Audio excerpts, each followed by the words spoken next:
कहते हैं कि दुनिया में मन सबसे ज्यादा शक्तिशाली चीज होता है। अगर किसी चीज को तुम पूरे मन से चाह लो तो तुम उसे हासिल कर सकते हो। ये मैं नहीं कहता, यह सभी महापुरुषों का कहना है। लेकिन अगर यह सत्य है, ये सच है, तो हम जो अपने मन से चाहते हैं वह हमें हासिल क्यों नहीं होता है? भाई, कोई भी इंसान अपने मन में तो दुख नहीं चाहेगा, लेकिन वो रहता तो दुखी है।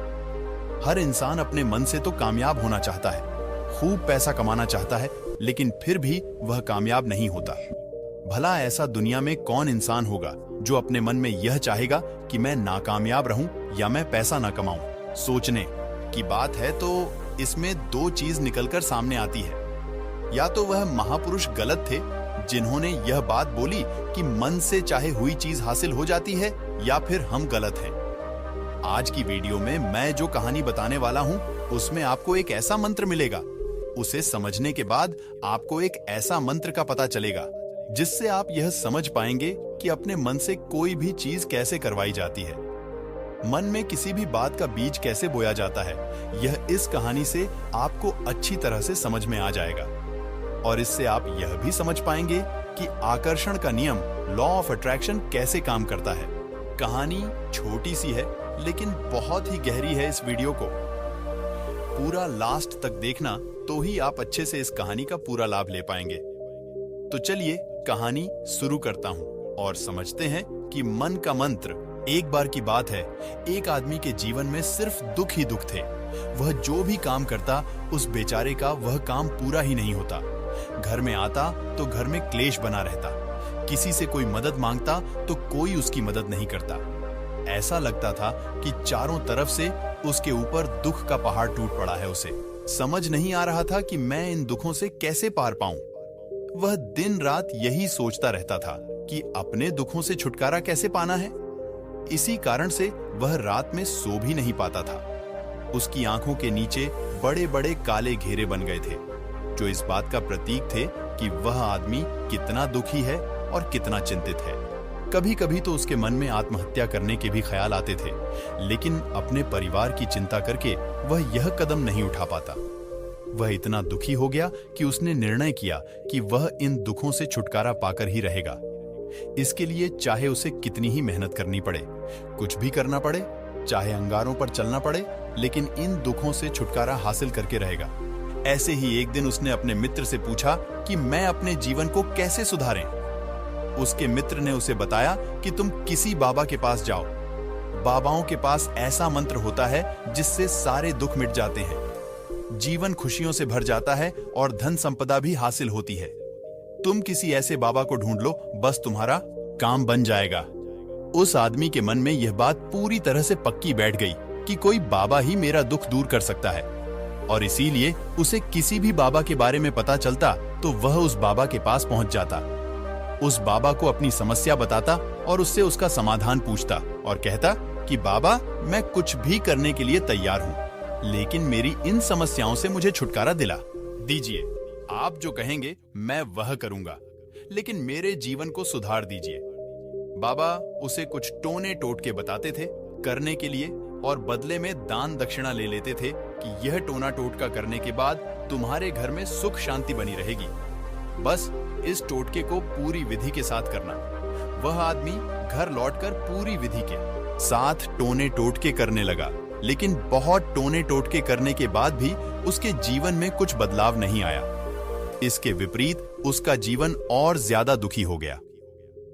जो भी बाबा उसे टोना टोटका देता था, वह बदले में उससे दान दक्षिणा लेता था, जिससे उसका धन भी धीरे धीरे खत्म हो रहा था। इससे उसके जीवन में दुख और ज्यादा बढ़ गया। तब उसे लगा कि बाबाओं के पास जाने से तो मेरे जीवन में दुख कम होने की वजह बढ़ते ही जा रहे हैं। तो मुझे क्या करना चाहिए? बाबाओं के पास जाऊं या ना जाऊं? फिर एक दिन एक आदमी ने उसे बताया कि तुम अपने घर में किसी पंडित को बुलाकर हवन करवा लो। हवन होगा, घर शुद्ध हो जाएगा, कोई भी बुरी ऊर्जा होगी घर में तो वह घर से बाहर चली जाएगी।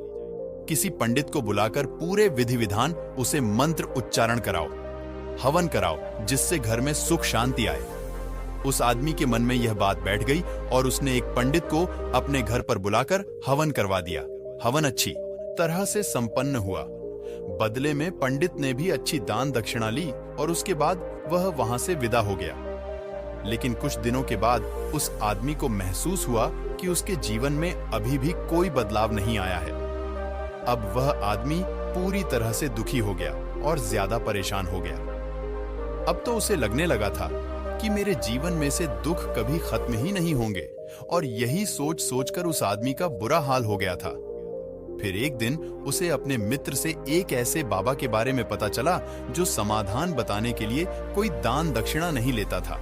उस आदमी को लगा कि यह बाबा दूसरे बाबाओं की तरह नहीं हो सकता, क्योंकि यह तो दान दक्षिणा लेता ही नहीं, और अगर दान दक्षिणा नहीं लेता तो ये सच में कोई सिद्ध बाबा होगा। और यही सोचकर वह उस बाबा के पास पहुंच जाता है। जब वह आदमी वहां पर पहुंचता है तो वह बाबा ध्यान में बैठे हुए थे। ये देखकर वह आदमी वहीं पर चुपचाप बैठकर ध्यान से बाहर आने का उनका इंतजार करने लगा। थोड़ी देर बाद बाबा ने आंखें खोली तो सामने एक दुखी और परेशान युवक को बैठे देखा। उसकी आंखों के नीचे काले घेरे देखकर ही समझ गया कि यह आदमी अपने जीवन से कितना परेशान है। उसे संबोधित करते हुए बाबा ने पूछा कि बच्चा क्या चाहते हो? बाबा के पास क्या लेने आए हो? उस आदमी ने कहा कि बाबा, मैं अपने जीवन से बहुत परेशान हूं। मैंने इन दुखों को दूर करने के लिए बहुत सारे रास्ते अपनाए, हर वो तरकीब करके देखें जो किसी बाबा ने मुझे बताई, हर वो काम किया जो कोई भी इंसान ने मुझसे करने को कहा, लेकिन मेरे जीवन में दुखों में कोई कमी नहीं आई बाबा। इसके विपरीत मेरे जीवन में दुखों में बढ़ोतरी हो गई है। मुझे समझ में नहीं आ रहा है कि मैं क्या करूं। कभी कभी तो मैं आत्महत्या करने की सोचता हूं, लेकिन मैं अपने परिवार की सोचकर मैं यह कदम नहीं उठाता हूं। मैंने आपके बारे में बहुत सुना है बाबा, और मैं बहुत उम्मीद के साथ तो सच में बहुत परेशान है। बाबा ने उसकी बात सुनकर कहा कि बच्चा, दुखों को दूर करने के लिए मंत्र ऐसे ही नहीं मिलते हैं। मंत्र पाने के लिए कुछ करना पड़ता है। तुम कुछ कर सकते हो। यह सुनकर पहले तो उस आदमी ने सोचा कि यह बाबा भी मुझसे दान दक्षिणा मांगेंगे, लेकिन और कोई रास्ता ना पाकर उस आदमी ने कहा, बाबा, आपको जितना भी दान दक्षिणा चाहिए मैं देने के लिए तैयार हूं, लेकिन आपका मंत्र सच्चा होना चाहिए, वह पूरा होना चाहिए, उसका फल मुझे मिलना चाहिए। उसके बाद मैं आपको जो भी दान दक्षिणा लेना चाहते हो मैं आपको दे दूंगा। बाबा ने कहा, दान दक्षिणा तो बहुत छोटी चीज है, मुझे वह नहीं चाहिए। इस पर वो आदमी सोच विचार करके बोला, तो बाबा, मैं अंगारों पर भी चलने के लिए तैयार हूं, आप मुझे बस आज्ञा दीजिए। बाबा ने कहा कि अंगारों पर चलने वाली छोटी चीज में तुमसे नहीं कराने वाला हूं। मैं जो तुमसे कराने वाला हूं वह बहुत कठिन मंत्र है, उसे पूरा कर पाओगे? उसने कहा, बाबा, आप मुझे बताइए तो सही, मुझे करना क्या होगा? मैं कुछ भी करने के लिए तैयार हूं। इस पर बाबा ने उसे कहा कि यहां से जब तुम अपने घर जाओ तो रास्ते में अपने मन में यह दोहराते जाना कि मैं सुखी हूं, मैं सुखी हूं। बार बार अपने मन में यही दोहराना, और याद रहे, जुबान पर यह नहीं आना चाहिए, यह सिर्फ मन में दोहराना है। यह सुनकर वो आदमी बोला, बाबा, बस इतनी सी बात, ये तो मैं छुटकी बजाते कर लूंगा, लेकिन इससे होगा क्या? बाबा बोले कि इस मंत्र को करके तो देखो, वैसे भी तुमने इतने बाबाओं के मंत्र किए हैं, तो इस मंत्र को भी करके देख लो। उस आदमी ने सोचा कि बाबा कुछ दान दक्षिणा तो ले नहीं रहे हैं, और छोटा सा मंत्र है, इसे तो मैं कर ही लूंगा। वो बोला, ठीक है बाबा, मैं यह मंत्र जरूर करूंगा। और वो आदमी यह कहकर वहां से चलने लगा। लेकिन जैसे ही वह चलने लगा, पीछे से बाबा ने बोला कि बच्चा, एक बात याद रखना, जब तुम यह मंत्र अपने मन में दोहराना तो तुम्हारे मन में बंदर के विचार नहीं आने चाहिए, बंदर का ख्याल भी नहीं आना चाहिए, तो ही यह मंत्र सिद्ध होगा। आदमी बोला, मुझे तो आज तक बंदर का कोई विचार नहीं आया, तो अब क्यों आएगा? आप चिंता मत करिए बाबा, मैं बस मन में यही दोहराऊंगा कि मैं सुखी हूं, मैं सुखी हूं। इसके अलावा बंदर का कोई भी विचार मेरे मन में नहीं आएगा। यह कहकर वह आदमी वहां से चल देता है। वह अपने मन में मैं सुखी हूं, मैं सुख ही हूं, यह दोहराता हुआ थोड़ी दूर ही चला था कि उसके मन में अचानक बंदर का ख्याल आ गया। बंदर का ख्याल एक बार आया और चला भी गया, लेकिन उस आदमी ने सोचा, आज तक तो मुझे बंदर का कोई भी विचार नहीं आया, ये आज बंदर का विचार क्यों आ गया? और ऐसे करके उसने उस बंदर के विचार को पकड़ लिया और यह भूल गया कि मुझे क्या मंत्र दोहराना है, और वह बंदर के बारे में सोचने लगा। जब थोड़ी देर बाद फिर से उसे होश आया तो वह फिर से अपना वही मंत्र दोहराने लगा जो बाबा ने उसे बताया था, मैं सुखी हूं, मैं सुखी हूं। लेकिन अचानक से उसे एक बंदर दिखाई दिया और यह देखकर फिर से उसके मन में बंदर का विचार उठ गया। और यह देखकर वह इस विचार को बाहर फेंकना चाहता था और वह चाहता था कि मेरे अंदर किसी तरह से बंदर का विचार ना आए, लेकिन उसे तो सामने बंदर ही दिखाई दिया। ऐसे ही जद्दोजहद करते करते घर पर पहुंचा और घर पर पहुंचने के बाद अपनी पत्नी को कहा कि हे बंदरिया, मुझे खाने में बंदर परोस दो। और जब उसे एहसास हुआ कि उसने क्या बोल दिया तो वह अपने बाल नोचने लगा और दीवारों में सर मारने लगा कि आज तक मुझे बंदर का कोई भी विचार नहीं आया और आज मुझे यह क्या हो गया है कि मुझे हर जगह बंदर ही बंदर नजर आ रहे हैं। यह कैसी माया है। यही सोच सोचकर वह आदमी रात भर सो नहीं पाया।